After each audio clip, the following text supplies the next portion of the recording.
Hello everyone, welcome to read पे जीत series. मैं हूं आदेश फ्रॉम लर्नो हब, एक ऐसा फ्री लर्निंग प्लेटफॉर्म जहां आप पढ़ते हो subjects like math, physics, chemistry and biology absolutely for free, only at learnerhub.com।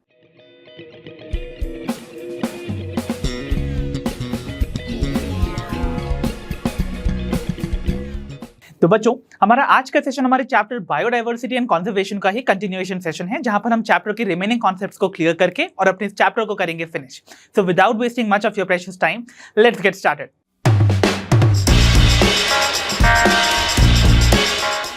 तो चलिए बच्चों, बिगिन करते हैं अपने आज के सेशन के साथ। आप सभी को याद होगा, अपने पिछले सेशन में हमने बिगिन किया था विद बायोडायवर्सिटी, इट्स लेवल्स और पैटर्न्स के साथ। आज के सेशन में हम जिस टॉपिक के साथ बिगिन करने वाले हैं बच्चों, वो बड़ा ही कंसर्निंग टॉपिक है regarding biodiversity, and the topic is loss of biodiversity.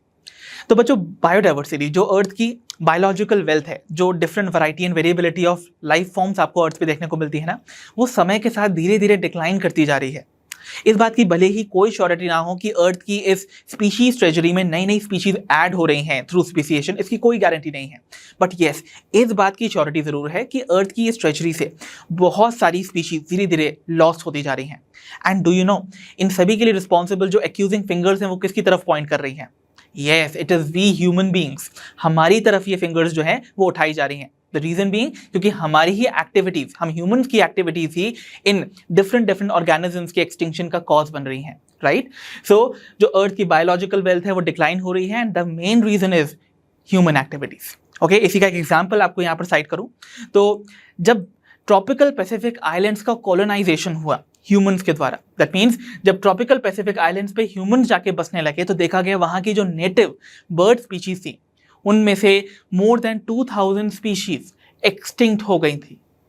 So can you see, extinction of more than 2000 species of native birds देखने को मिला था जब ह्यूमन जाके सेटल किए in the pacific islands of the tropical region. Okay, आइए कुछ और फैक्ट्स जानते हैं about the loss of biodiversity. IUCN की, आई होप आपको याद होगा IUCN क्या है? International union for the conservation of nature and natural resources. ये ऑर्गेनाइजेशन एक लिस्ट जारी करती है जिसे हम बुलाते हैं रेड लिस्ट। इसको ही हम एक और नाम से भी बुलाते हैं। This red list is also called the red data book. तो रेड कलर ही आपको बताता है जैसे साइन ऑफ डेंजर, राइट?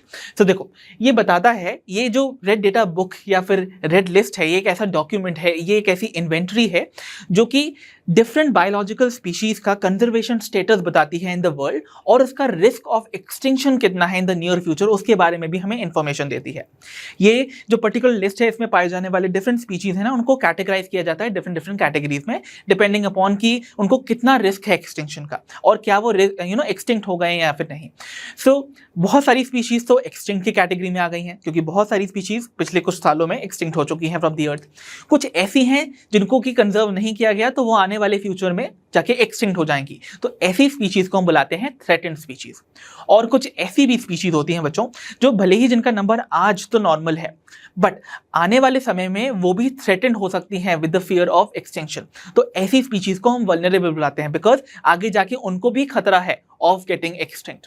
सो ऐसे में remember, we kind of divide according to this list. Red list में डिफरेंट कैटेगरीज के अकॉर्डिंग डिफरेंट ऑर्गेनिजम्स को प्लेस किया गया है, उनकी कंजर्वेशन स्टेटस बताया गया है। ओके, उनका कितना रिस्क है एक्सटिंक्शन का, इसके बारे में इंफॉर्मेशन मिलती है। और इसको जारी कौन करता है? ये IUCN। सो IUCN की इस रेड लिस्ट के डेटा के अकॉर्डिंग, और वो भी डेटा हमें जो मिल रही है वो 2004 की है, राइट? सो 2004 की IUCN रेड लिस्ट की डेटा के अकॉर्डिंग पिछले 500 सालों में अ टोटल ऑफ 784 स्पीशीज जो हैं वो एक्सटिंक्ट हो चुके हैं। और आपको पता है वो डिफरेंट कैटेगरीज ऑफ ऑर्गेनिजम्स हम यहाँ पर देख लेते हैं, जिनमें कितनी स्पीशीज का एक्सटिंक्शन देखने को मिला है। देखो यहाँ पर सबसे पहले बात करते हैं वर्टिब्रेट्स। तो इन 784 में से 338 जो स्पीशीज थी वो वर्टिब्रेट्स की एक्सटिंक्ट हुई हैं। ओके, फिर 359 स्पीशीज एक्सटिंक्ट हुई हैं from the invertebrates. Okay, and 87 species जो थी वो प्लांट्स की एक्सटिंक्ट देखने को मिली हैं, वो भी पिछले 500 सालों में। तो आप देख रहे हो यहाँ पर डिफरेंट प्लांट्स एंड एनिमल्स क्या कैसे एक्सटिंक्शन देखने को मिला है within the 500 years span. Okay, so एक कुछ रीसेंट आपको एक्सटिंक्शन के एग्जाम्पल भी दिखा देता हूँ। जैसे if you can recognise this bird, हम छोटी क्लासेस में इसको पढ़ते भी थे ऑफ रीसेंट एक्सटिंक्शन में, ये है द डोडो बर्ड। ओके, सो डोडो जो है वो रिसेंटली एक्सटिंक्ट हुई है और इसका प्लेस ऑफ एक्सटिंक्शन कहां से ये एक्सटिंक्ट हुई है? It is Mauritius. ठीक है, सो मॉरिशियस से डोडो का एक्सटिंक्शन देखने को मिला। Then we have this particular organism जैसे हम बुलाते हैं द स्टीलर्स सी काउ, और ये एक्सटिंक्ट हुई है फ्रॉम रशिया। तो ये रशिया से एक्सटिंक्ट हुई है। Okay, then we have is thylacine. This is thylacine. If you can remember, thylacine को हम टैस्मेनियन टाइगर कैट भी बुलाते हैं। और याद करो हमने टैस्मेनियन टाइगर कैट को कहां पढ़ा था? याद है, हमने इसको पढ़ा था इन दी ऑस्ट्रेलियन मार्सुपियल्स, है ना। तो ये एक ऑस्ट्रेलियन मार्सुपियल है जो कि एक्सटिंक्ट हो चुका है, इसलिए इसका मतलब ये एक्सटिंक्ट हुआ होगा डेफिनेटली फ्रॉम ऑस्ट्रेलिया।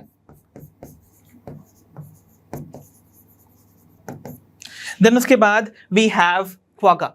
सो यहां पर वी हैव इज क्वागा, और क्वागा एक्सटिंक्ट हुआ है फ्रॉम द साउथ अफ्रीका, या सिंपली हम यहां पर इसको अफ्रीका ही लिख देते हैं। ठीक है, एंड आपको टाइगर की भी सेवरल सब स्पीशीज का भी एक्सटेंशन देखने को मिला है, सारी स्पीशीज नहीं, इनकी कुछ सब स्पीशीज। तो टाइगर की कुछ सब स्पीशीज यहां पर मैं मेंशन करने वाला हूं। कौन कौन सी वो स्पीशीज थी? पहली स्पीशीज जो है वो है द बालिनीज टाइगर, यानी कि जो बाली में देखने को मिलती थी, जो नेटिव थी फ्रॉम बाली। सो इसको हम बालिनीज सब स्पीशीज बुलाएंगे, राइट। देन उसके बाद जावा में देखी जाने वाली, जैसे हम जावन टाइगर बुलाते थे, सो वो भी यहां पर एक्सटिंक्ट देखने को मिली है पिछले कुछ सालों में। सो बालिनीज, जावन, और तीसरी है कैस्पियन। सो ये 3 डिफरेंट सब स्पीशीज हैं टाइगर्स की जो कि एक्सटिंक्ट हो गई हैं in the recent years, right. So these are the subspecies, remember they are not the species, they are the subspecies. Fine, okay. So आपने देखा कि कैसे हमको ये सारी की सारी इंफॉर्मेशन बता रही है कि एक्सटिंक्शन हो रहा है। भाई एक्सटिंक्शन बहुत ही रैपिडली अकर कर रहा है पिछले 500 सालों में, 784। अच्छा, ये तो बात होगी 500 सालों की। बात करते हैं अगर मैं पिछले 20 सालों में जाऊं, पास्ट 20 ईयर्स में, तो 27 स्पीशीज जो हैं वो एक्सटिंक्ट हो चुकी हैं in the last 20 years. Okay, तो पिछले 20 सालों में 27 स्पीशीज जो हैं वो एक्सटिंक्ट हुई हैं, अगर 500 सालों के अलावा मैं कंपेयर करूं 20 ईयर्स का डेटा तो, राइट। और अगर आप केयरफुली एनालाइज करो ना, तो आपको ये पता चलेगा ये जो एक्सटिंक्शन होता है ना, ये रैंडमली सभी टाइप के टैक्सोनॉमिक ग्रुप में अकर नहीं करता है। कुछ ऐसे भी टैक्सोनॉमिक ग्रुप्स हैं जो कि ज्यादा वल्नरेबल होते हैं टू एक्सटिंक्शन। जैसे आपको एम्फीबियंस की जो टैक्सोनॉमिक ग्रुप है ना, उनको ज्यादा खतरा होता है एक्सटिंक्शन का। Okay, so some taxonomic groups are more vulnerable for extinction. ठीक है, ओके। अब थोड़ी बहुत और इंफॉर्मेशन जानते हैं। देखिए, अगर देखा जाए आज प्रेजेंट कंडीशन में, we are talking about the present condition now, ठीक है, मोर देन 15,500 स्पीशीज जो हैं आज के दिन फेस कर रही हैं। Okay, these species are present world wide, right. So more than 15,500 species world wide today are facing the risk of extinction. और डिफरेंट जो टैक्सोनॉमिक ग्रुप्स हैं उनमें कितना परसेंट रिस्क है ऑफ एक्सटिंक्शन, आइए उसको भी डिस्कस कर लेते हैं।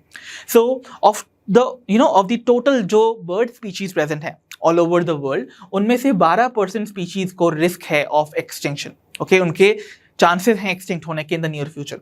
देन उसके बाद 23% of all the mammalian species को चांस है या फिर उनका रिस्क है of getting extinct in the near future. Followed by amphibians की बात की जाए तो एम्फीबियंस को, जितने भी एम्फीबियंस हैं उनमें से उनकी 32% स्पीशीज को रिस्क देखने को मिल रहा है ऑफ गेटिंग एक्सटिंक्ट। एंड अगर बात की जाए जिम्नोस्पर्म्स की, तो जिम्नोस्पर्म्स की भी टोटल जितने भी जिम्नोस्पर्म्स हैं, जितनी भी उनकी स्पीशीज हैं, उनमें से 31% स्पीशीज को रिस्क है of getting extinct in the near future.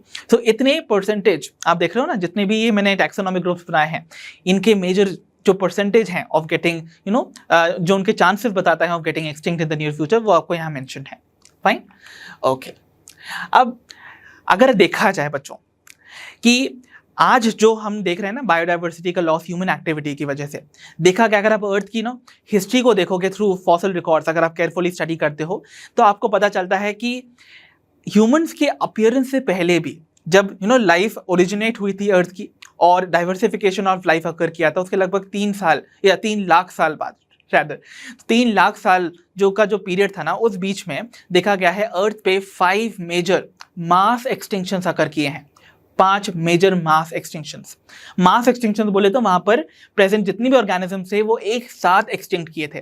जैसे एक एग्जांपल आपको मिलता है of the extinction of dinosaurs, okay, जो कि जुरासिक पीरियड पे सबसे ज्यादा डोमिनेंट चल रहे थे, बट क्रिटेशियस पीरियड में around 65 million years ago they all got extinct. और उसके पीछे कोई specific reason was not told, right, कुछ ऐसा पता चला नहीं है, काफी सारे स्पेक्यूलेशंस हैं बस, राइट। इनफैक्ट जिस हिसाब से आज बायोडाइवर्सिटी का लॉस हो रहा है ना, actually we are currently in the progress of the 6th mass extinction. That means हम प्रोग्रेस कर रहे हैं टुवर्ड 6th मास एक्सटिंक्शन। अब फर्क क्या है जो पिछले 5 मास एक्सटिंक्शन हुए थे और आज के करंट जो ह्यूमन एक्टिविटीज की वजह से होने वाला मास एक्सटिंक्शन हमको मिल रहा है उसके बीच में? तो पिछले 5 मास एक्सटिंक्शन और आज के जो मास एक्सटिंक्शन जिसकी तरफ हम बढ़ रहे हैं उनमें डिफरेंस है रेट ऑफ एक्सटिंक्शन का।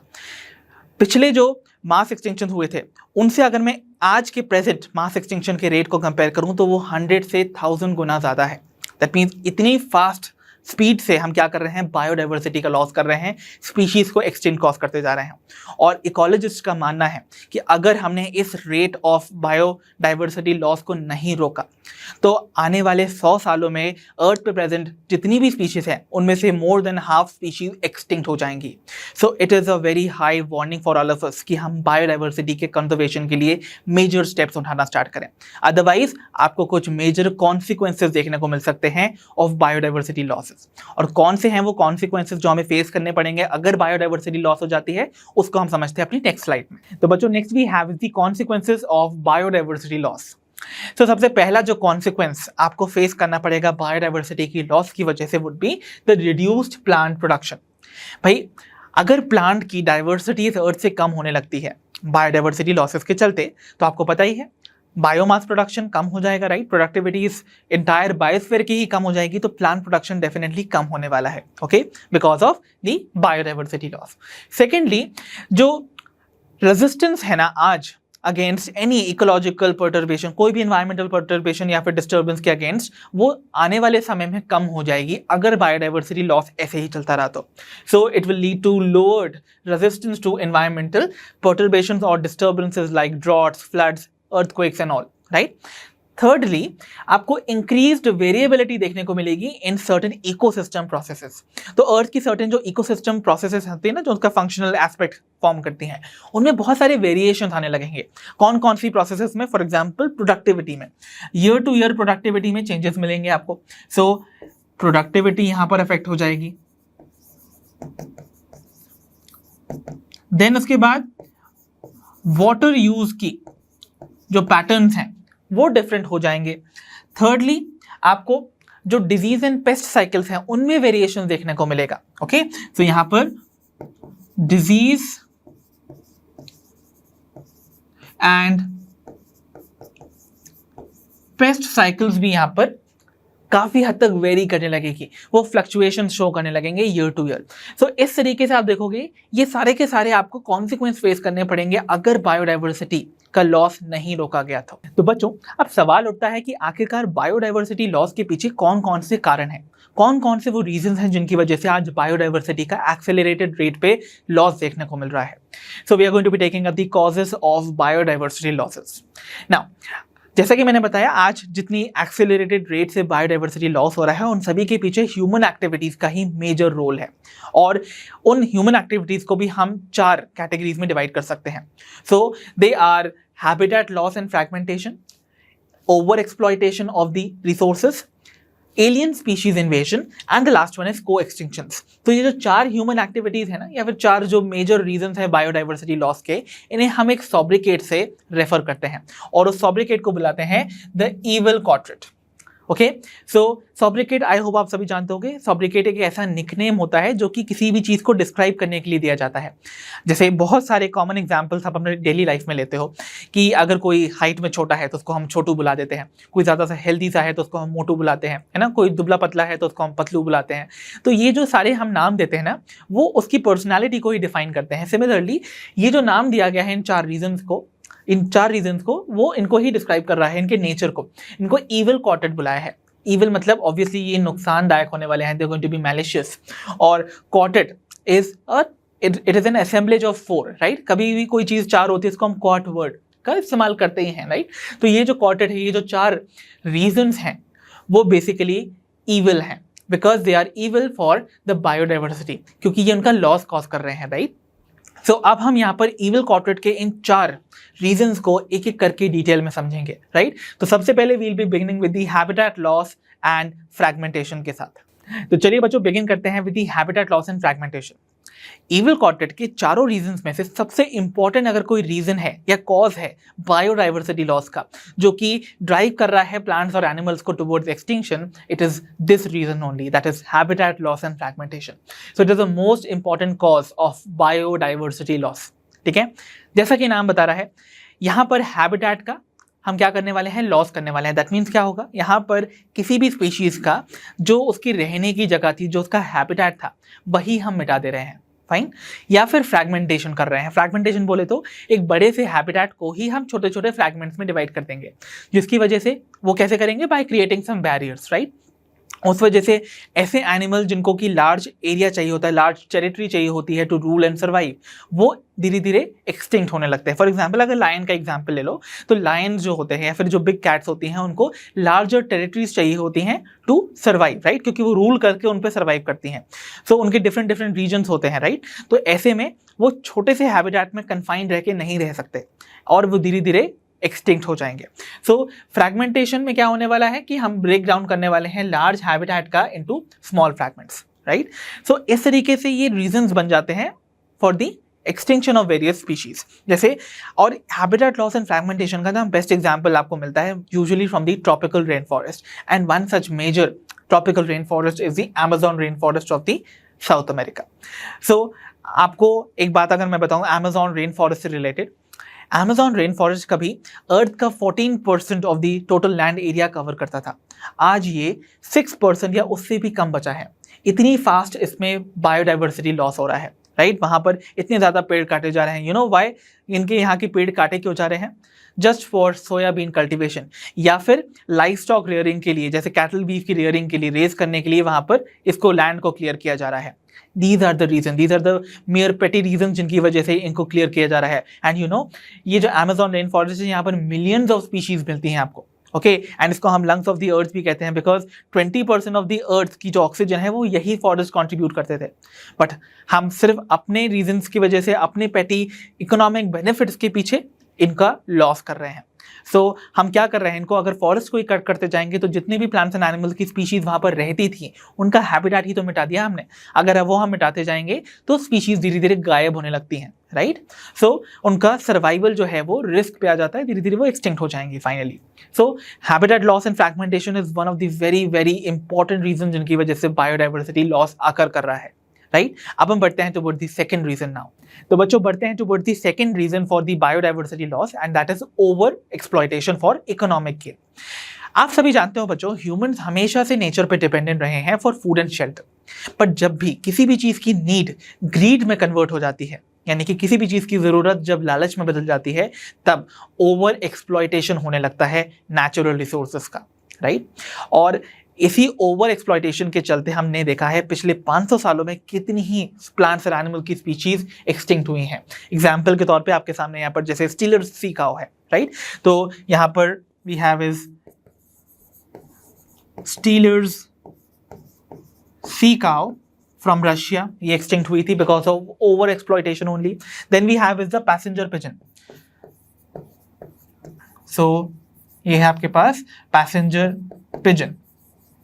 इन सभी का जो एक्सटिंक्शन हुआ है ना, वो सिर्फ और सिर्फ ओवर एक्सप्लॉयटेशन की वजह से। और ऐसा नहीं है कि इनके बाद ओवर एक्सप्लॉयटेशन रोक दिया गया है। प्रेजेंटली भी आप देख रहे हो वर्ल्ड में प्रेजेंट जितनी भी मेरीन फिशेस की पॉपुलेशन है, उनको भी रिस्क ऑफ एक्सटिंक्शन फेस करना पड़ रहा है ओवर द वर्ल्ड बिकॉज उनको भी ओवर हार्वेस्ट किया जा रहा है अक्रॉस द वर्ल्ड। तो ओवर हार्वेस्टिंग की वजह से ही बहुत सारी स्पीशीज जो है वो थ्रेटन है with the risk of extinction. तो बच्चों अब हम बढ़ते हैं toward the third reason for biodiversity loss, जिसे हम बुलाते हैं एलियन स्पीशीज इन्वेजन्स। पहला सवाल जो मन में आ रहा होगा, एलियन स्पीशीज क्या है? एलियन स्पीशीज कह लो या फिर एक्सोटिक स्पीशीज कह लो या फिर फॉरेन स्पीशीज कह लो, नाम बता रहा है कि ये पर्टिकुलर स्पीशीज जो है वो किसी गिवन हैबिटेट या फिर पीस ऑफ लैंड को बिलोंग ओरिजिनली नहीं करती हैं, बट उनको किसी फॉरेन पीस ऑफ लैंड से उठाकर इंट्रोड्यूस किया जाता है, इसीलिए वो फॉरेन स्पीशीज हैं या फिर एलियन स्पीशीज हैं, बिकॉज वो उस गिवन हैबिटेट के लिए न्यू है। ओरिजिनली वो स्पीशीज उस लैंड या फिर उस गिवन हैबिटेट को बिलोंग नहीं करती थी। फाइन, तो जो लोकल स्पीशीज उस गिवन हैबिटेट में पाई जाती हैं उनको हम एक और नाम से बुलाते हैं, specifically called the indigenous species, और जो बाहर से लाकर इंट्रोड्यूस की जाती हैं उन्हें हम बुलाते हैं एलियन स्पीशीज। आगे बात समझ? चलो, सो एलियन स्पीशीज भी बहुत सारी इंडिजिनस स्पीशीज के एक्सटिंक्शन का कारण बनती है। क्यों? देखो, देखा गया है जब भी किसी भी एलियन स्पीशीज को किसी भी गिवन न्यू हैबिटेट में इंट्रोड्यूस किया जाता है, so most of the cases में इंट्रोडक्शन जो होता है वो अनइंटेंशनल होता है, बट कभी कभी डेलिबरेटली भी हम जानबूझ के भी इंट्रोड्यूस करते हैं उनको। ऐसे में देखा गया है एलियन स्पीशीज नॉर्मली उनकी जो रिप्रोडक्टिव कैपेसिटी है या फिर उनकी जो रिसोर्स कैप्चरिंग कैपेसिटी है वो इंडिजिनस स्पीशीज से थोड़ी ज़्यादा स्ट्रांग होती है। तो what is going to happen, ये एलियन स्पीशीज कंपीट करने लगती हैं विद द इंडिजिनस स्पीशीज और द लोकल स्पीशीज, राइट? और कंपीट किस लिए करेंगी? To capture the natural resources, जो कि कॉमन है सभी के बीच में, राइट? अब सिंस ये ज्यादा एफिशिएंट है इन कैप्चरिंग द नेचुरल रिसोर्सेज, तो इंडिजिनस स्पीशीज को वो रिसोर्सेज की अवेलेबिलिटी कम होती जाती है, वो उनको मिलता नहीं है in the proper amount, because सारा का सारा रिसोर्स कौन यूटिलाइज कर लेता है? The alien species. As such indigenous species जो मेंबर्स हैं उनकी पॉपुलेशन साइज मेंबर्स क्योंकि मरने लगते हैं, उनका पॉपुलेशन साइज डिक्लाइन कर जाता है, डिक्रीज कर जाता है, and as such it leads to the extinction of the indigenous और the local species.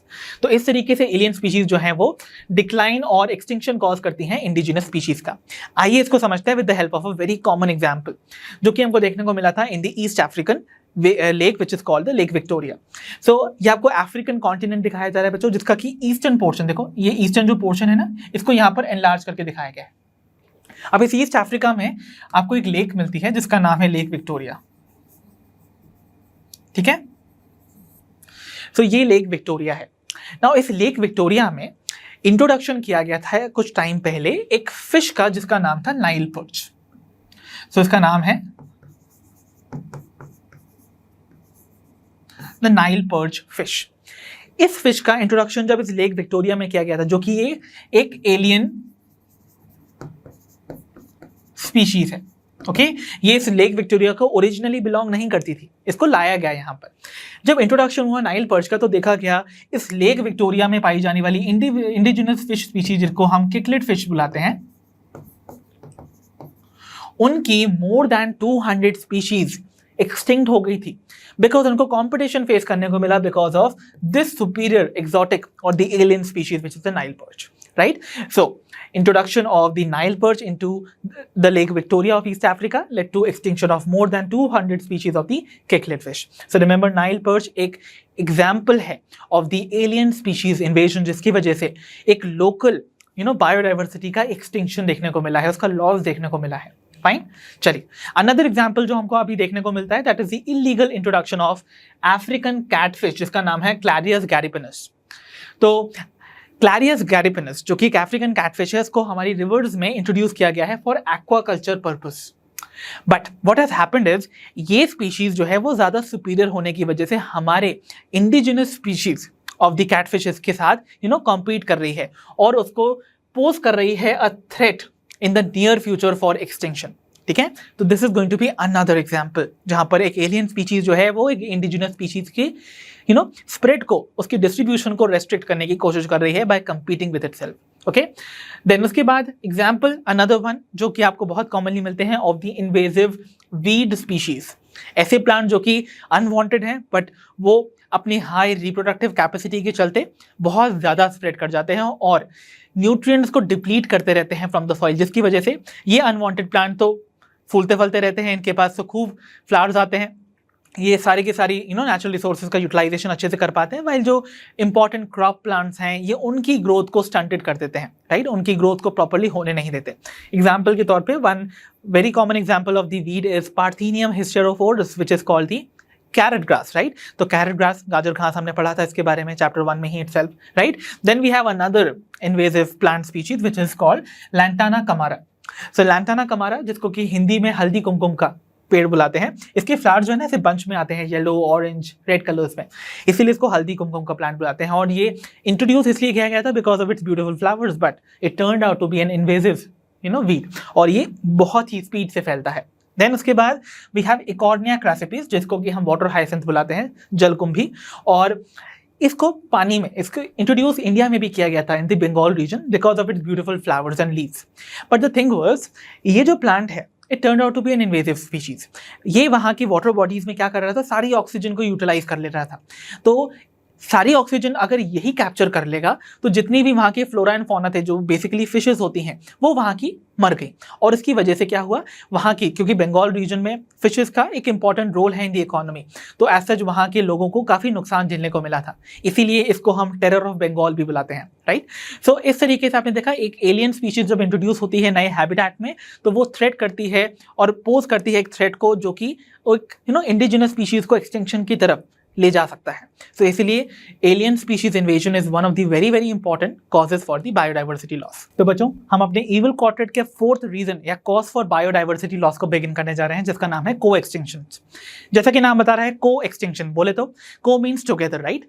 So together यहाँ पर एक्सटिंक्शन होने वाला है। दैट मीन्स एक ऐसे रिलेशनशिप में जहां पर दो स्पीशीज आपस में इतनी क्लोजली रिलेटेड है या इतनी क्लोजली एसोसिएटेड है कि एक का एक्सटिंक्ट होना दूसरे का एक्सटिंक्शन कॉज कर सकता है, इसी को हम को एक्सटिंक्शन बुलाएंगे। सो यहां पर एक ऑब्लिगेट एसोसिएशन में, ऑब्लिगेट बोले तो मैंडेटरी, कंपल्सरी एसोसिएशन में between two species, if one species become extinct the other also meets the same fate. दूसरे का भी यही हाल होता है, दूसरा भी एक्सटिंक्ट हो जाती है। फॉर एग्जाम्पल, अगर हम एग्जाम्पल लेते हैं सेवरल फिशेस की, फिशेस पे बहुत सारे पैरासाइट्स रहते हैं, राइट? सो अगर एक फिश स्पीशीज एक्सटिंक्ट होती है और उसके साथ एसोसिएटेड रहने वाली, ऑब्लिगेट रिलेशनशिप में एसोसिएटेड रहने वाली जो पैरासाइट्स हैं, उनका भी असेंबलेज जब देखा जाता है, तो अगर एक फिश स्पीशीज वो वाली एक्सटिंक्ट हो जाएगी तो उससे एसोसिएटेड जो स्पेसिफिक स्पीशीज ऑफ पैरासाइट्स हैं वो भी एक्सटिंक्ट हो जाएंगे। एग्जाम्पल में जैसे आपको यहाँ दिखाया जा रहा है, तो एक फिश स्पीशीज अगर गायब हो रही है तो उसके अंदर रहने वाली जो पैरासाइट है वो भी गायब हो जाएगी, बिकॉज उसको सर्वाइवल के लिए केवल वही फिश स्पीशीज चाहिए। तभी वो रिलेशन ऑब्लिगेट एसोसिएशन होगा, मैंडेटरी एसोसिएशन, जहां पर दोनों ही दूसरे पर डिपेंडेंट है और एक का ना होना दूसरे को नुकसान पहुंचा सकता है, ओके? उसका भी एक्सटिंक्शन कॉज कर सकता है। और ऐसे बहुत सारे आपको सेवरल को evolve plants and pollinator mutualistic relationship भी देखने को मिलते हैं ना, जो कि को एक्सटिंक्शन को फेस कर सकते हैं। जैसे बहुत सारे एग्जांपल हमने म्यूचुअलिज्म में देखे थे, जैसे आपने फिग और वैस्प का देखा था, जहां पर सिर्फ फिग प्लांट जो है वो पॉलिनेट होता है तो with the help of that blastophaga wasp, जो कि हमने पिछले चैप्टर ऑर्गेनिज्म एंड पॉपुलेशन में देखा हुआ है, राइट? तो अगर वो ब्लास्टोफैगा नाम का जो पॉलिनेटर है, अगर वही गायब हो जाएगा फ्रॉम द इकोसिस्टम, अगर वही एक्सटिंक्ट हो जाएगा, तो उस फिग को पॉलिनेट करने वाला कोई भी पर्टिकुलर इंसेक्ट या फिर कोई भी ऑर्गेनिज्म नहीं बचेगा। और जब पॉलिनेशन नहीं होगा तो फिर फ्रूट्स एंड सीड सेट नहीं होंगे और उसके बाद धीरे धीरे वो स्पीशीज ही एक्सटिंक्ट हो जाएगी फिग की। सिमिलरली हमने यूका प्लांट का भी एग्जाम्पल लिया था, याद करो। तो हमने यूका प्लांट और यूका मॉथ का एग्जाम्पल लिया था। तो यूका प्लांट इज यूका फिलामेंटोसा नाम का जो प्लांट होता है, उसका जो पॉलिनेशन है वो सिर्फ और सिर्फ एक ही पर्टिकुलर जो ये आपका मॉथ है, जिसको हम यूका मॉथ बुलाते हैं और प्रोन्यूबा यूका सेला बुलाते हैं, यही इसका पॉलिनेशन इंश्योर कर पाता है, नोबडी एल्स। तो ऐसे में अगर यूका मॉथ ही एक्सटिंक्ट हो जाएगा तो इस फ्लावर का पॉलिनेशन नहीं हो पाएगा, या फिर अगर ये पॉलिनेशन नहीं होगा, ये फ्लावर नहीं होगा, तो इस मॉथ को अपने एग लेइंग के लिए कोई जगह नहीं मिलेगी। तो एज सच क्या होगा, दोनों ही स्पीशीज यहाँ पर बहुत ही इंट्रिकेटली लिंक्ड है विद वन अनदर, इसलिए एक का एक्सटिंक्शन दूसरे का एक्सटिंक्शन कॉज कर सकता है। So coextinction is also one of the very important causes for the biodiversity loss. So I hope the various reason for the biodiversity loss आपको clearly समझ आए होंगे। तो बच्चों, अब हम बिगिन करने वाले हैं with our next topic, that is the need for biodiversity conservation. भाई, बायोडाइवर्सिटी को कंजर्व करने के लिए आखिरकार क्या इंपॉर्टेंट रीजंस हैं? तो देखो बच्चों, बायोडाइवर्सिटी को बचाने के लिए हमारे पास तीन मेजर रीजंस हैं। पहला रीजन जो है उनको हम कैटेगराइज करते हैं under the category called narrowly utilitarian reasons. मतलब यहाँ पर एक छोटे से स्पेक्ट्रम में अगर हम समझने की कोशिश करें तो बायोडाइवर्सिटी से हमें कैसे डायरेक्ट बेनिफिट्स मिलते हैं, इकोनॉमिक बेनिफिट्स भी हो सकते हैं, डायरेक्ट बेनिफिट्स, राइट। सो वो आते हैं नैरोली यूटिलिटेरियन रीजंस में। कुछ आते हैं ब्रॉडली यूटिलिटेरियन रीजंस, मतलब कुछ ऐसे रीजंस जिनमें आप देखो कि बायोडाइवर्सिटी का इस इकोसिस्टम, इस बायोस्फीयर को चलाने में कैसे इंपॉर्टेंट सिग्निफिकेंट रोल है, उनको हम यहाँ कंसिडर करेंगे। यहाँ हमें डायरेक्ट इकोनॉमिक बेनिफिट नहीं मिलेगा, बट हमारा सस्टेनेंस इंश्योर होता है बायोडाइवर्सिटी की वजह से। एंड थर्डली कुछ एथिकल रीजंस, जो मॉरली करेक्ट रीजंस है जिनकी वजह से हमें बायोडाइवर्सिटी को कंजर्व करना चाहिए।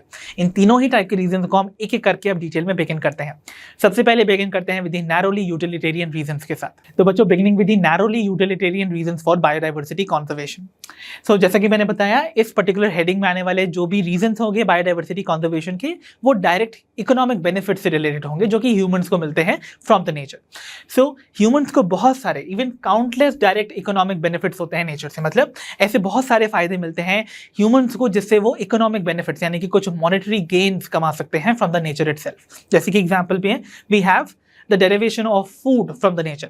फूड में जैसे आने वाले ग्रेन्स होते हैं, सीरियल्स होते हैं, right, pulses and even the fruits, ये सारी चीज़ें जो हैं इनको बेचकर भी पैसा कमाया जा सकता है, राइट। तो ये एक इकोनॉमिक सोर्स हो सकता है ऑफ इनकम। देन उसके बाद अगर हम बात करें फाइबर्स का, तो फाइबर्स का भी हमको सोर्स मिलता है from the plants and animals, जो कि पार्ट है ऑफ द बायोडाइवर्सिटी। देन उसके बाद फायरवुड, जो कि हमें प्लांट्स में मिलता है, right. So it is also an important source of energy, इसीलिए हमको अगेन ये भी मिलता है फ्रॉम द प्लांट्स। तो इसका मतलब ये भी पार्ट हो गया किसका, बायोडाइवर्सिटी का, इसीलिए हमें इन रीजंस की वजह से बचाना चाहिए। Then we have construction material, construction के लिए रिक्वायर्ड जो मटेरियल हैं वो भी हमें मिलते हैं directly from the nature. Similarly several industrial products like your dyes हो गए, है ना, रेजन्स हो गए, लुब्रिकेंट्स हो गए, टैनिन्स हो गए, परफ्यूम्स हो गए, वो सारी चीज़ें हमें कहाँ से मिलती हैं, from the plants and animal sources around us, जो कि पार्ट है ऑफ द बायोडाइवर्सिटी। इसलिए ये हमें डायरेक्टली इकोनॉमिक बेनिफिट प्रोवाइड कर सकता है ना, इसीलिए they come under narrowly utilitarian reasons. And we have it the medicine and the drugs.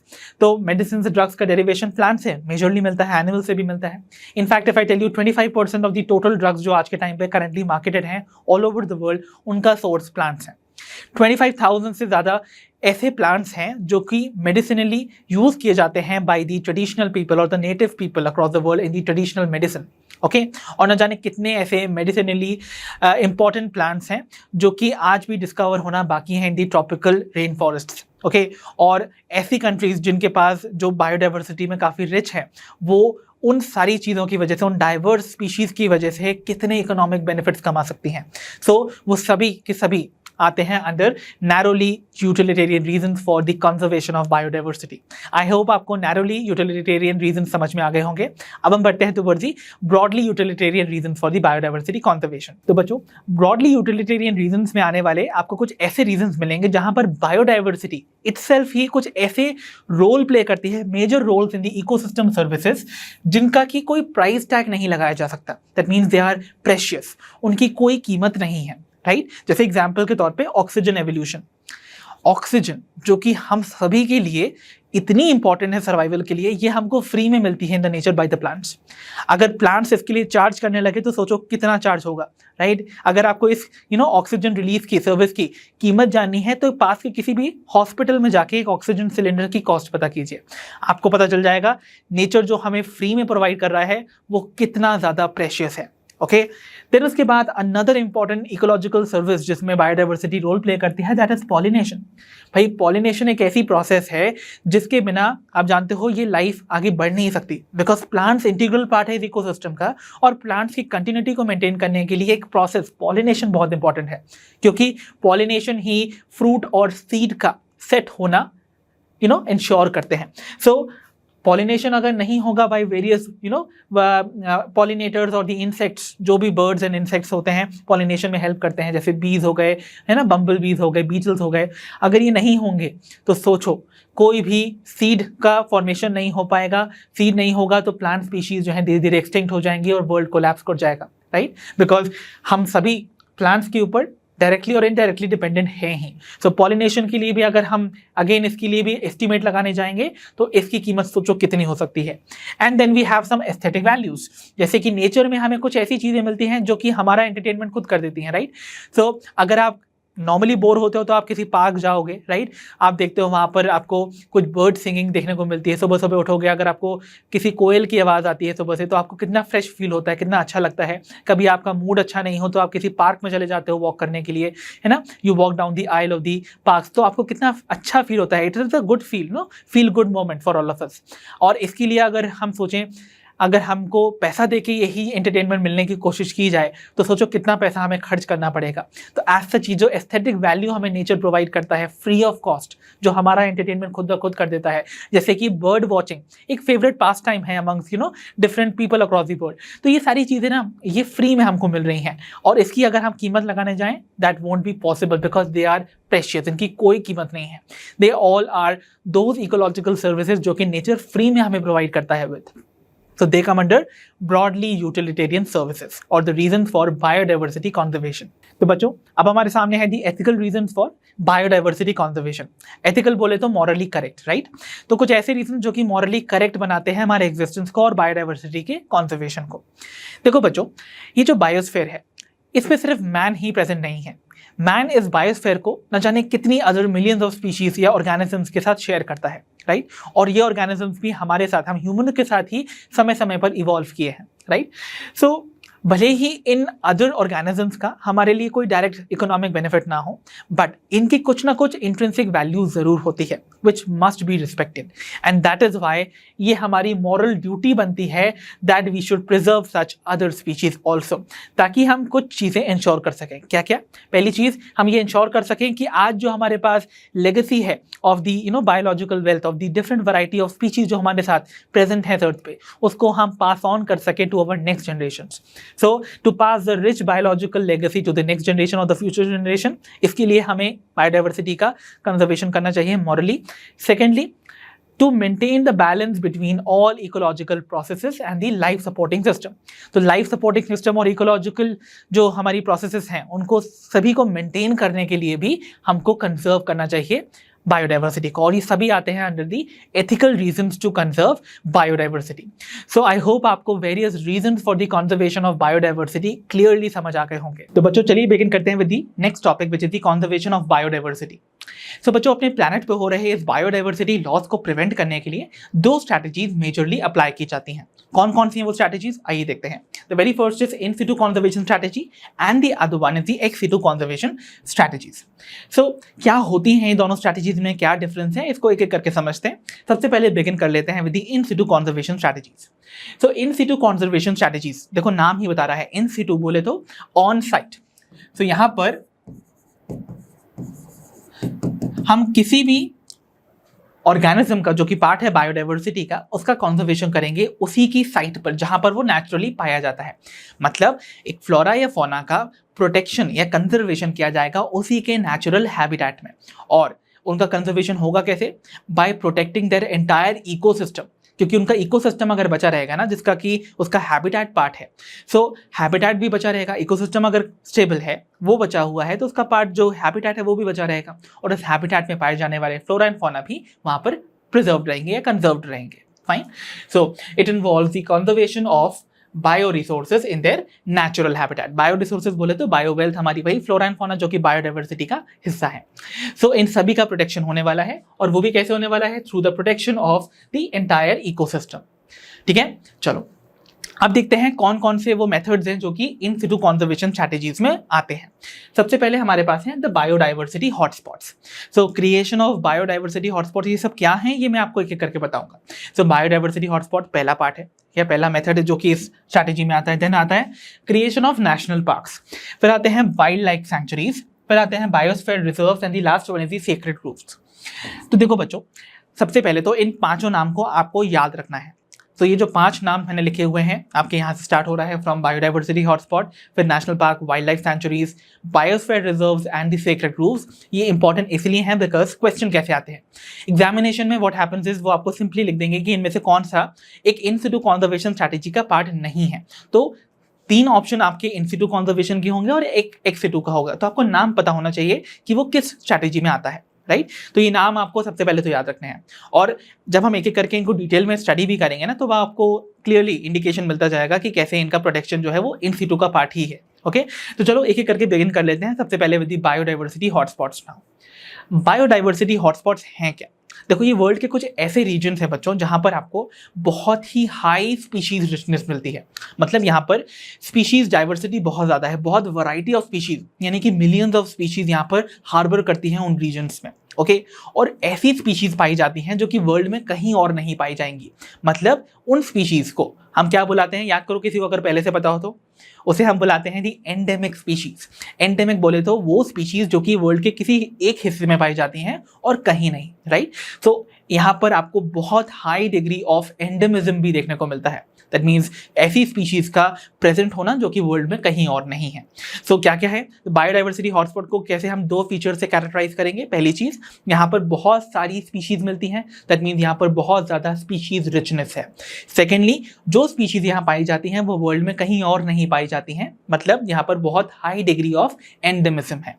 So they are the regions with high levels of species richness and high degree of endemism. Got it? तो ऐसे world में 36 actually regions हैं present data के हिसाब से। So presently 36 ऐसे regions हैं, यानी कि presently we have 36 biodiversity hotspots in the world. Fine. और अगर हम एनसीईआरटी की डेटा के हिसाब से चलें, सो इट इज 34। सो बच्चों, यहाँ पर जो ब्लैक वाला डेटा आपको दिया जाएगा वो एनसीईआरटी का होगा। अब मैं आपको आगे मेंशन नहीं करूंगा, ठीक है। बट अगर हम लेटेस्ट के हिसाब से चलेंगे तो 36। देखो बच्चों, एग्जामिनेशन में कभी भी आपको ऐसा कंफ्यूजन क्रिएट करने के लिए क्वेश्चन नहीं बनाया जाएगा, क्योंकि एनसीईआरटी में अपडेटेड डेटा नहीं है, राइट। सो वो आपको 34 ऑप्शन ही देंगे, और बाकी के ऑप्शन जो है वो 36 से मैच डेफिनेटली नहीं करेंगे। 36 नहीं होगा जो प्रेजेंट नंबर है। अगर 34 एंड 36 आता है तो इन बोथ वे चैलेंज किया जा सकता है, बिकॉज एनसीईआरटी का डेटा है तो फिर 34 भी करेक्ट होना चाहिए, और अगर 36 है तो वो प्रेजेंट डेटा के हिसाब से है, तो उसमें भी चैलेंज किया जा सकता है। In both way it could be considered correct, right. But still if we go only by NCERT the number has to be 34, but present data के हिसाब से इट हैज टू बी 36, ठीक है। ये आपकी इंफॉर्मेशन के लिए है। ओके, बात करते हैं इंडिया में कितने हॉटस्पॉट्स हैं। इंडिया में अभी प्रेजेंटली देखा जाए तो 4 हॉटस्पॉट कंसीडर किए जाते हैं, लेकिन पुरानी 34 हॉटस्पॉट्स के अकॉर्डिंग 3 हॉटस्पॉट रीजन जो है वो इंडिया की बायोडाइवर्सिटी को कवर करते थे। सबसे पहला है तो Western Ghats and the Sri Lanka region. तो देखो, अगर आप इंडिया का मैप देखते हो तो आपको ये जो ग्रीन बेल्ट दिखाई जा रही है ना, जो कि एक्सटेंड कर रही है from this western region toward the southern reason, और उसके बाद वो नीचे श्रीलंका तक जाती है। तो ये जो वेस्टर्न घाट्स हैं और जो जा रहे हैं अंटिल श्रीलंका, वो सभी के सभी बायोडाइवर्सिटी हॉटस्पॉट कंसीडर किए जाते हैं। Okay, you know very well कि वेस्टर्न घाट में बहुत ही ज़्यादा स्पीशीज डाइवर्सिटी मिलती है। सेकेंडली हमारे पास आते हैं द हिमालयन रीजन, ये वाला। तो ये जो हिमालयन रीजन है, मैं मेंशन भी करता जाता हूँ, these are the Western Ghats of India, और याद रखिएगा इसके साथ श्रीलंका भी कवर होता है बायोडाइवर्सिटी में। देन आता है हमारे पास ये हिमालयन रीजन, यहां पर भी बहुत ज्यादा स्पीशीज रिचनेस है, एंडेमिक स्पीशीज पाई जाती हैं, और इंडिया और बर्मा का, यानी कि जैसे हम बुलाते हैं इंडो बर्मा रीजन भी कंसीडर किया जाएगा as another biodiversity hotspot. Burma बोले तो म्यांमार, जिसका भी प्रेजेंट नेम है। So India and Burma region, यानी कि इंडो बर्मा रीजन जो है वो भी बायोडाइवर्सिटी हॉटस्पॉट को कवर करता है। तो next we have the Indo Burma and the Himalayan region. Got it? तो ये सभी के सभी इंडिया की बायोडाइवर्सिटी के वो रीजन्स हैं जो कि हॉटस्पॉट्स कंसिडर किए जाते हैं। ओके, तो यानी कि वर्ल्ड के 36 हॉटस्पॉट्स में से कुछ एक हैं। देन उसके बाद हॉटस्पॉट्स के बारे में अगर बात करूँ, मैंने आपको जैसा कि बताया यहाँ पर बहुत सारी स्पीशीज रिचनेस मिलती है, बहुत हाई डिग्री ऑफ एंडेमिज्म मिलता है। बट सबसे दुख की बात यही है कि ये biodiversity hotspot are the region जहाँ पर सबसे ज़्यादा एक्सेलरेटेड स्पीड से, यानी कि बहुत ही स्पीड से हैबिटेट का लॉस भी हो रहा है। That means they are also the region of accelerated habitat loss. मतलब यहाँ के जो regions हैं उनकी species diversity क्यों affected हो रही है, because वहाँ से उनका habitat ही हटा दिया जा रहा है। So इन regions में flora and fauna की बहुत ज़्यादा आपको नंबर मिलेगा, वैरायटी मिलेगी। बट द प्रॉब्लम इज, अगर हम वहाँ से उन फ्लोरा को ही हटाते जा रहे हैं, उनका हैबिटेट ही मिटाते जा रहे हैं, तो फोना जो उस फ्लोरा पे डिपेंडेंट थे, यानी कि जो एनिमल्स उन प्लांट्स पे डिपेंडेंट थे, उनका हैबिटेट मिट जाएगा। तो शेल्टर जो कि one of the basic necessity of life है, अगर वही हट जाता है तो धीरे धीरे ऑर्गेनिजम्स की पॉपुलेशन डिक्लाइन करने लगती है और समय के साथ वो एक्सटिंक्ट हो जाती हैं। तो ये बायोडाइवर्सिटी क्योंकि यहाँ पर एंडेमिक स्पीशीज है वर्ल्ड की, वो स्पीशीज हैं जो कहीं और नहीं पाई जाती हैं। अगर यहाँ से हैबिटेट लॉस होके एक्सटिंक्शन हुआ ऑर्गेनिजम्स का, तो सोचो वो स्पीशीज टोटली एक्सटिंक्ट हो जाएगी फ्रॉम द वर्ल्ड, क्योंकि ये कहीं और पाई ही नहीं जाती थी ना। इसीलिए they need to be conserved at a very very आप कह सकते हो एट वेरी हाई प्रायोरिटी पे। तो उनको बहुत ही प्रायोरिटाइज करके हमें इनको प्रिजर्व करना है, कंजर्व करना है बच्चों। ओके, अब मैं अगर आपको बताऊं, मैंने आपको बोला यहाँ पर इतनी ज़्यादा स्पीशीज रिचनेस है कि आपको अगर ये इन्फॉर्मेशन के तौर पे बताऊँ, जितने भी बायोडाइवर्सिटी हॉटस्पॉट हैं in the world, that means 36 hotspot जो हम इंडिया के वर्ल्ड के कवर करते हैं, उनका अगर मैं टोटल एरिया लूँ, उन सबका टोटल एरिया सम कर दूँ, तो वो अर्थ के टोटल एरिया का सिर्फ लेस देन 2% ही कवर करता है। So together all the bio hotspots they cover less than 2% of the area. Yet the number of species जो यहाँ पर पाई जाती हैं they are extremely high. भले ही less than 2% of earth area ही ये कवर कर रहे हैं, बट यहाँ इस 2% से कम एरिया में ही आपको वर्ल्ड की आधी से ज़्यादा स्पीशीज मिल जाती हैं। इतने ज़्यादा रिच हैं ये स्पीशीज डाइवर्सिटी में। Fine, okay. और ऐसा माना जाता है कि अगर हम इन बायोडाइवर्सिटी हॉटस्पॉट का प्रोटेक्शन करते हैं स्ट्रिक्टली, तो हम जिस करंट 6th मास एक्सटिंक्शन की ओर बढ़ रहे हैं, प्रोग्रेस कर रहे हैं, उसका रेट रिड्यूस कर सकते हैं by almost 30%। So ongoing mass extinction का रेट 30% से डिक्रीज हो सकता है, रिड्यूस हो सकता है, अगर हम स्ट्रिक्टली प्रोटेक्शन इंश्योर करते हैं इन हॉटस्पॉट रीजन्स का of the world. Okay, so I hope the entire concept of the biodiversity hotspots आपको क्लियर हो गया होगा नाउ। अब हम बढ़ते हैं टुवर्ड दी नेक्स्ट मेथड जो कि आता है under the in situ conservation, which are the national parks. National park की बात की जाए बच्चों, नेशनल पार्क्स हैं क्या? आप सभी ने डेफिनेटली किसी ना किसी नेशनल पार्क को विजिट जरूर किया होगा, चाहे स्कूल के थ्रू किया हो या फिर अपनी फैमिली ट्रिप्स पे किया हो, राइट? नेशनल पार्क्स हैं क्या? ये वो एरियाज हैं बच्चों जहां पर जो एक्चुअली रिजर्व रखे जाते हैं फॉर वाइल्ड लाइफ प्रोटेक्शन।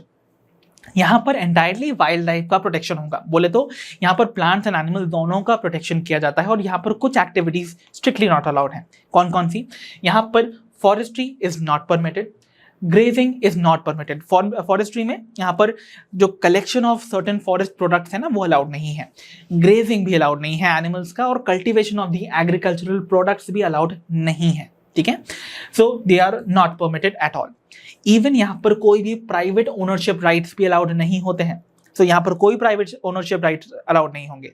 और इंडिया में एट प्रेजेंट टोटल हमारे पास 106 नेशनल पार्क्स हैं, but if we go by the NCERT data, जो कि पुराना डेटा है, it is 90 in number, right? और इसी के साथ मैं आपको कुछ असाइनमेंट दूंगा इन नेशनल पार्क से रिलेटेड। आपको मुझे बताना है कि इंडिया में सबसे पहला नेशनल पार्क कौन सा एस्टैब्लिश हुआ था। तो कौन सा वो नेशनल पार्क है जो इंडिया में सबसे पहले एस्टैब्लिश हुआ था? इंडिया का सबसे बड़ा नेशनल पार्क कौन सा है वो भी मुझे बताओगे, और सबसे छोटा नेशनल पार्क कौन सा है उसका भी नाम मुझे कमेंट सेक्शन में बताना है। सो ये 3 क्वेश्चंस, इंडिया का पहला नेशनल पार्क कौन सा है, लार्जेस्ट और स्मॉलेस्ट कौन सा है, वो सभी आपको मुझे कमेंट सेक्शन में बताना है। I will be waiting for your answers है, ठीक है? ओके, सो अब हम बढ़े towards the next type of next part of the in situ conservation strategy, which is the wild life sanctuaries. Wild life sanctuaries, wild life तो आप जानते हो, सैंक्चुरी इज अ वर्ड, वो बताता ही है द प्लेस ऑफ सेफ्टी, है ना? सो यहाँ पर ये ऐसे एरियाज हैं बच्चों जहाँ पर प्रोटेक्शन मेनली दिया जाता है, यानी कि प्रायोरिटाइज किया जाता है प्रोटेक्शन को of the fauna. That means यहाँ पर सिर्फ एनिमल प्रोटेक्शन पे ज्यादा एम्फेसिस किया जाता है। देखो डिफरेंस क्या है नेशनल पार्क और वाइल्ड लाइफ सैंक्चुरी में। नेशनल पार्क में हम लोग प्लांट्स एंड एनिमल दोनों का ही प्रोटेक्शन करने वाले हैं, but when it comes to wild life sanctuary में हम यहाँ पर एनिमल्स की प्रोटेक्शन पे ज्यादा एम्फेसिस करते हैं in comparison to the flora और द प्लांट्स, ठीक है?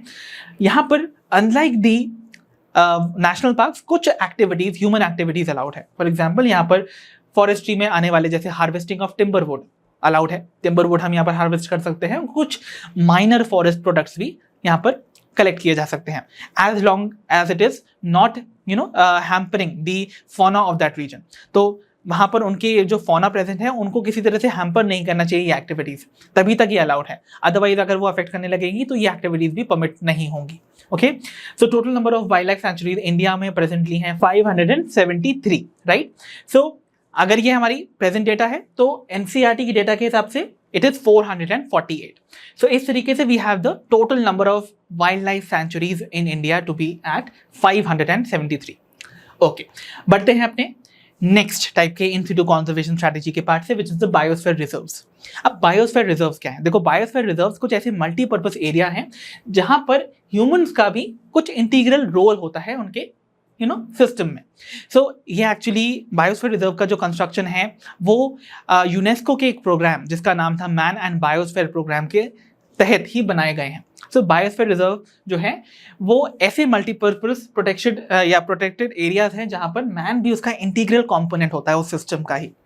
सो यहाँ पर डेफिनेटली अगर मैन कुछ अपना इंटीग्रल पार्ट इसमें कंट्रीब्यूट कर रहा है, इसका मतलब क्या हुआ, ह्यूमन एक्टिविटीज यहाँ पर अलाउड होंगी, लेकिन कुछ कुछ रीजन्स में। सो बेस्ड ऑन कौन कौन सी ह्यूमन एक्टिविटीज अलाउड है किस रीजन में, 3 रीजन्स में बायोस्फीयर रिजर्व को हम कैटेगराइज कर लेते हैं। तो इट हैज स्पेसिफाइड एरिया, यानी कि बायोस्फीयर रिजर्व में स्पेसिफाइड एरिया जो है वो अलाउड होते हैं फॉर ह्यूमन एक्टिविटीज। अब कौन कौन से हैं वो एरियाज, पहले तो उनको हम यहाँ पर डिमार्केट कर लेते हैं। सबसे पहला है द कोर जोन, फिर आता है buffer zone and the third one is the transition zone. जल्दी से इस पर्टिकुलर फिगर को देखो बच्चों, आपको ये एंटायर एक बायोस्फीयर रिजर्व दिखाया जा रहा है। ये बायोस्फीयर रिजर्व में आपको 3 रीजन दिखाए जा रहे हैं। One is this green region, can you see this green region? ये जो ग्रीन रीजन दिखाया जा रहा है, अगर आप यहां से देखोगे इस लीगन को तो लिखा हुआ है कोर एरिया और द कोर जोन। तो ये कोर जोन है। कोर जोन में सिर्फ और सिर्फ यहाँ पर मॉनिटरिंग और the close monitoring of the flora and fauna he allowed है, मतलब और कोई ह्यूमन एक्टिविटीज अलाउड नहीं होंगी except for close monitoring. So only monitoring is allowed over here. ठीक है, बात करते हैं नेक्स्ट रीजन की, जो कि ये डार्क पिंक कलर कह सकते हो या पर्पलिश रीजन जो है। यहाँ पर क्या क्या अलाउड है? यहाँ पर activities like settlement, so human settlements allowed है, यहाँ पर रह सकते हैं। देन उसके बाद एजुकेशनल एक्टिविटीज भी अलाउड है, यहाँ पर टूरिज्म भी अलाउड है एंड यहाँ पर रिसर्च भी अलाउड है। Fine, okay. अब बात करते हैं जो लास्ट रीजन है, विच इज जिसको कि मैं ब्लैक कलर से ऐसे आउटलाइन कर देता हूं, this light pink region of the biosphere reserve. ये जो एंटायर रीजन है ना बच्चों, यहाँ पर क्या क्या अलाउड है उसको मेंशन करते हैं। यहाँ पर सबसे पहले तो सेटलमेंट्स अलाउड हैं, ठीक है, यहाँ रिसर्च अलाउड है, यहाँ पर टूरिज्म भी अलाउड है। ठीक है, तो इस तरीके से ये वेरियस रीजन्स में आप देखोगे ये बायोस्फीयर रिजर्व जो है वो डिमार्केटेड है, डिवाइडेड है, और वहां पर कुछ रिस्ट्रिक्टेड एक्टिविटीज अलाउड होती हैं। फाइन, और कौन से हैं वो regions? Core, buffer and transition zone. Remember, core zone में कोई ह्यूमन एक्टिविटी अलाउड नहीं होंगी except for close monitoring. Fine, अच्छा, इंडिया में बात करें अगर total number of biosphere reserves की, तो हमारे पास अभी प्रेजेंटली 18 बायोस्फीयर रिजर्व्स है, बट एनसीईआरटी की डेटा के अकॉर्डिंग 14 है। क्लियर? तो ये बात हो गई आपके बायोस्फीयर रिजर्व की। अब हम बढ़ते हैं finally towards the last part of the in situ conservation strategy, which are the sacred groups. Sacred group, sacred बोले तो आप जानते हो ना, जिसकी हम रेवर करें, जिसको हम रिस्पेक्ट करें। सो सेक्रेड हमेशा ये जो टर्म होता है, it is always associated with spirituality और religious beliefs as well. So sacred and groves part of the forest, right? So they are basically some parts और द ट्रैक्ट्स ऑफ फॉरेस्ट जो कि undisturbed छोड़ दिए जाते हैं, मतलब उनके साथ ज़्यादा छेड़छाड़ नहीं की जाती है, छेड़खानी नहीं की जाती है। यहाँ पर जो भी इन सेक्रेड ग्रूव्स, यानी कि फॉरेस्ट के उन एरिया जिनको सेक्रेड ग्रूव्स माना जाता है, उनके अंदर आने वाले जितने भी वाइल्ड लाइफ है और ट्रीज हैं, उनकी पूजा की जाती है। दे आर वेनिरेटेड और they are given very high revere, और उनकी बहुत ज़्यादा रिस्पेक्ट की जाती है, and hence they are given the total protection. तो उस पर्टिकुलर एरिया में, यानी कि एक सेक्रेड ग्रूव में पाए जाने वाले ट्रीज एंड वाइल्ड लाइफ की वेनरेशन किया जाता है और टोटल प्रोटेक्शन इंश्योर किया जाता है। फाइन, आइए देखते हैं इंडिया में से कौन कौन से रीजन है जहां पर आपको सेक्रेड ग्रूव्स मिलते हैं। तो सबसे पहला जो आपको एग्जाम्पल मिलता है वो मेघालय में मिलता है। सो मेघालय में पाए जाने वाले जो खासी एंड जैंतिया हिल्स है ना, वो सेक्रेड ग्रूव्स है। सो अगर आपने इंडिया का मैप देखा हो और आपने देखा होगा, इनफैक्ट मेघालय के हम ये 3 हिल्स दिखाते हैं हमेशा मैप में, विच आर कॉल्ड दी गारो, खासी एंड जैंतिया हिल्स, जिनसे ही डाइवर्ट होकर हमारे साउथ वेस्ट जो मॉनसून विंड्स हैं वो नॉर्थन इंडिया की तरफ आती हैं, है ना। सो इफ़ यू सी, इनमें जो गारो, खासी, जैंतिया हिल्स में से खासी एंड जैंतिया हिल्स होते हैं मेघालय में पाए जाने वाले, वो क्या हैं? They are going to be a sacred grove. यहाँ पर पाए जाने वाले प्लांट्स की रेवरेंस की जाती है by the local people which are present over there. हाँ, फिर बढ़ते हैं देखो अपने अनदर रीजन में, जो कि है the western Ghats. Another very very highly revered areas, because Maharashtra and Karnataka में पाए जाने वाले जो रीजन है वेस्टर्न घाट के, वहाँ के लोकल पीपल इनकी बहुत ज़्यादा रिस्पेक्ट करते हैं, राइट। फिर अब हम बढ़ते हैं towards the next one. Next हमारे पास है the Aravalli hills of the Rajasthan. तो राजस्थान के अरावली हिल्स जो है अनदर रीजन हैं जो कि सेक्रेड ग्रूव्स को पोजेस करते हैं। एंड वी लास्टली हैव कुछ रीजन जो कि मध्य प्रदेश एंड छत्तीसगढ़ बॉर्डर में मिलेंगे आपको, विच इज दी सरगुजा, चंदा एंड बस्तर रीजन। सो सरगुजा, चंदा और बस्तर रीजन जो मध्य प्रदेश और छत्तीसगढ़ के आसपास पाए जाते हैं, वो एरियाज जो हैं they are another example of the sacred grove जो कि इंडिया में पाए जाते हैं। So these were all about all the in situ conservation strategies जो कि इंडिया में even across the world apply की जाती हैं for the protection of wildlife और अपने बायोडाइवर्सिटी के लॉस को रोकने के लिए। सो यहाँ पर हम एंड करते हैं हमारे इन सिटू कॉन्जर्वेशन स्ट्रैटेजीज को। And now it is time that we begin with the next type of conservation strategy जिन्हें हम बुलाते हैं एक्स सिटू कॉन्जर्वेशन स्ट्रैटेजीज। तो बच्चों, beginning with the ex situ conservation strategies, देखो वर्ड एक्स सिटू ही बताता है ऑफ साइट। जैसे इन सिटू का मतलब लगता है ऑन साइट, यहाँ पर ऑफ साइट मतलब होता है आपके किसका, एक्स सिटू का। ऑफ साइट बोले तो जो मेजर साइट है, जो एक्चुअल ओरिजिनल साइट है उससे बाहर। तो यहाँ पर जो कंजर्वेशन किया जाएगा, जो कंजर्वेशन लिया जाता है फॉर प्लांट्स एंड एनिमल्स, वो उनकी नेचुरल हैबिटेट से बाहर किया जाएगा, ठीक है, in a special setting.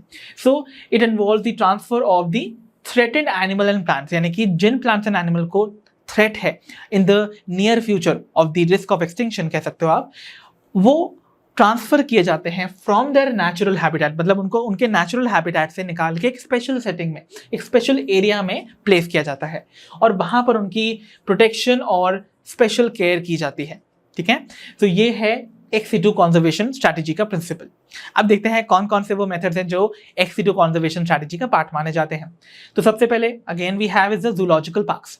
Zoological parks कुछ ऐसे आप कह सकते हो एरियाज हैं जहां पर वाइल्ड एनिमल्स को प्लेस किया जाता है, उनको प्रोटेक्शन की जाती है, उनकी स्पेशल केयर की जाती है, ठीक है। So they are zoological park, जिनको हम नॉर्मली जूज बुलाते हैं। आप लोग जाते भी होंगे, सेवरल जूज आपने विजिट भी किए होंगे, right. Okay, then we have is the botanical gardens. Botanical gardens, भाई ये कुछ ऐसे स्पेशलाइज्ड गार्डन्स हैं जहां पर लाइव प्लांट स्पेसिमेंट्स का कलेक्शन पाया जाता है फॉर रेफरेंस पर्पस। तो रेफरेंस के तौर पे अगर मुझे किसी प्लांट को देखना है तो बहुत सारी इंडिजिनस एक्सोटिक प्लांट स्पीशीज जो हैं वो उन स्पेशलाइज्ड गार्डन्स में पाई जाएंगी with their description as well. So वो बॉटनिकल गार्डन्स हैं, राइट। इनको हमने हमारे चैप्टर लिविंग वर्ल्ड में भी क्लास 11th के पढ़ लिया था, राइट। ओके, अब हमारे सामने आते हैं the third one which is the wild life safari parks. Wild life safari parks, अब सफारी पार्क्स आप सभी ने नाम सुना होगा और शायद आप में से किसी ने इन सफारी पार्क्स को डेफिनेटली विजिट भी किया होगा।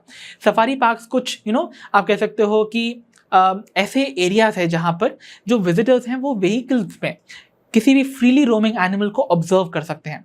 सो एक तरीके का ये फिर ride in tourist attraction points हैं। सो यहाँ पर कोई भी वाइल्ड लाइफ एनिमल जो है वो क्या कर रहा होगा, वो फ्रीली रोम कर रहा होगा और आप किसी व्हीकल में जाके उनको ऑब्जर्व कर सकते हो। So that is wild life safari park, जो कि अनदर पार्ट है of the ex situ conservation. आते हैं नेक्स्ट पार्ट है which is the cryo preservation techniques. जब भी वर्ड क्रायो आता है ना, it is always related to icy cool temperatures, right? icy cool temperatures या फिर chilling temperatures पे preservation techniques को हम बुलाएंगे the cryo preservation techniques।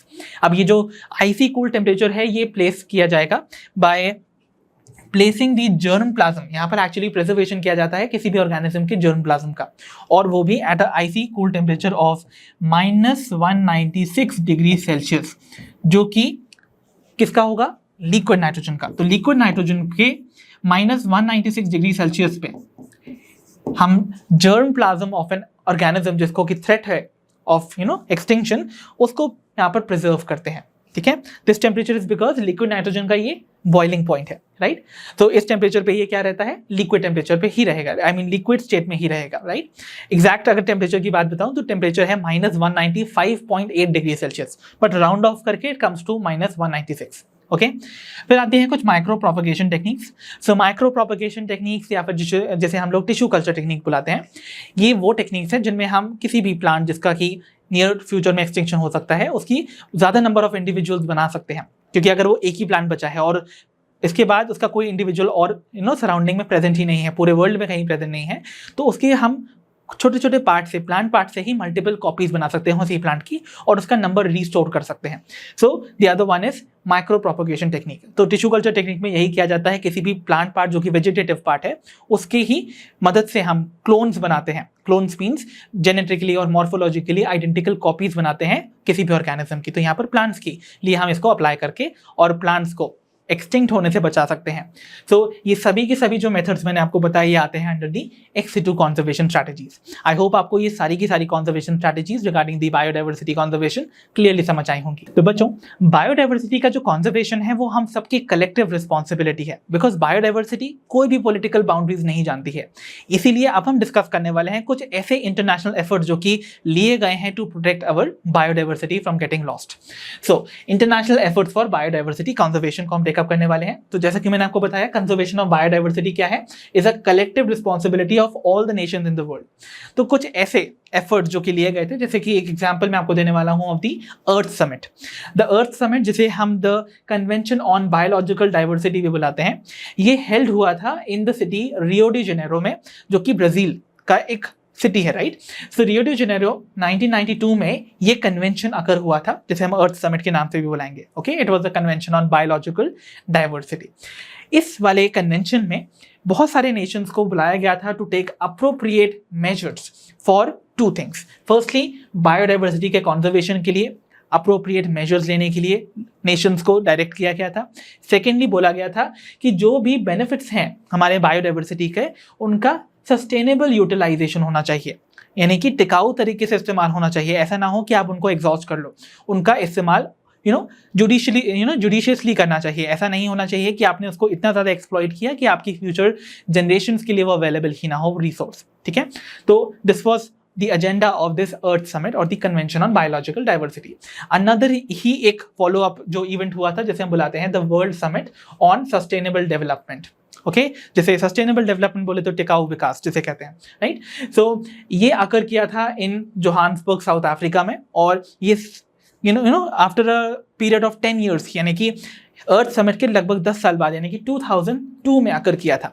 तो 2002 में होने वाला जोहान्सबर्ग में द वर्ल्ड समिट में क्या बोला गया था, इसको अटेंड किया था 190 कंट्रीज ने, और इन 190 कंट्रीज ने इस कन्वेंशन में या फिर इस समिट में प्लेज किया था देयर कमिटमेंट कि वो बाय द ईयर 2010 सिग्निफिकेंटली इस रेट ऑफ बायोडाइवर्सिटी लॉस को, जो कि उस टाइम 2002 में था, उसको रिड्यूस करेंगे at all the levels. All the levels बोले तो global, regional and the local levels पे होने वाले जो भी बायोडाइवर्सिटी लॉस के रेट हैं, उनको सिग्निफिकेंटली रिड्यूस करने की कोशिश करेंगे by the time 2010 the year is achieved, right. So इस तरीके से ये दो इंटरनेशनल एफर्ट्स बताते हैं कि the nations have been quite vigilant about the biodiversity loss, और वो एफर्ट्स किए हैं टुवर्ड्स बायोडाइवर्सिटी कंजर्वेशन। सो ये कुछ इंटरनेशनल एफर्ट्स के बारे में जिक्र हो गया। सो आई होप आपको यहाँ तक सारे कॉन्सेप्ट्स क्लियर हो चुके होंगे ना। तो बच्चों, इसी के साथ फिनिश होता है हमारा chapter biodiversity and conservation. I hope इस चैप्टर के सारे कॉन्सेप्ट्स आपके हुए होंगे क्रिस्टल क्लियर। अब हम मिलेंगे अपनी नेक्स्ट वीडियो में। अंटिल देन आप अपना ध्यान रखिए, पढ़ते रहिए, और जैसा कि आप सभी जानते हो, लर्नो हम मतलब फ्री है पर बेस्ट है।